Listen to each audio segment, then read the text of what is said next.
खोज एक टायर की किस तरह हुई, चलो जानें। क्या आप जानते हैं कि गाड़ी मोटरसाइकिल के जो टायर है उनकी शुरुआत कैसे हुई और कब यह इस्तेमाल में लाए गए? चलो हम इस रहस्य के बारे में आपको बताते हैं। दरअसल पहले टायर तथा पहिए ना होने पर कोई भी सामान कहीं से भी ले जाना या लाना हो तो उसके लिए भारी सामान को घसीटते हुए ले जाया जाता था, क्योंकि उस समय टायर नहीं थे।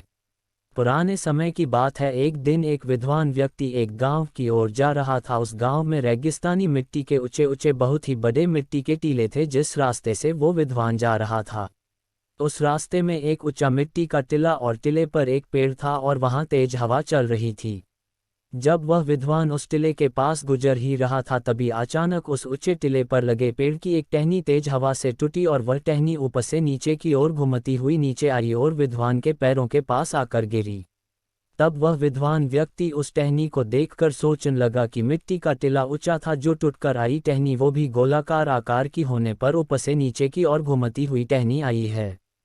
क्यों ना इस टहनी के गोलाकार आकार को छोड़कर बाकी सभी को काट दे। फिर वे विद्वान व्यक्ति ने एक कुल्हाड़ी लेकर आया और जो टहनी के टेढ़े मडे हिस्से को काटकर उस टहनी को समतल जमीन पर उसे घुमाने लगा, और टहनी वैसे ही घूम रही थी जैसे वो घुमा रहा था। तब वह विद्वान बहुत ही खुश हुआ और मन ही मन में ये सोचने लगा, क्यों ना गोलाकार लकड़ी के पहिए बनाए जाए। फिर वे एक बड़े पेड़ के पहिए बनाए और वह पहिए गोलाई के कारण वह चलने लगे। फिर उस पहियों के सहारे एक छोटी सी गाड़ी बनाए और उस पर वह बोझ ढोने लग गए।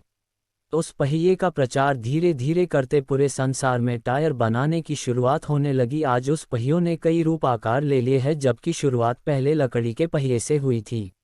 अगर यह वीडियो आपको पसंद आई हो तो हमारे चैनल को लाइक और सब्सक्राइब करें।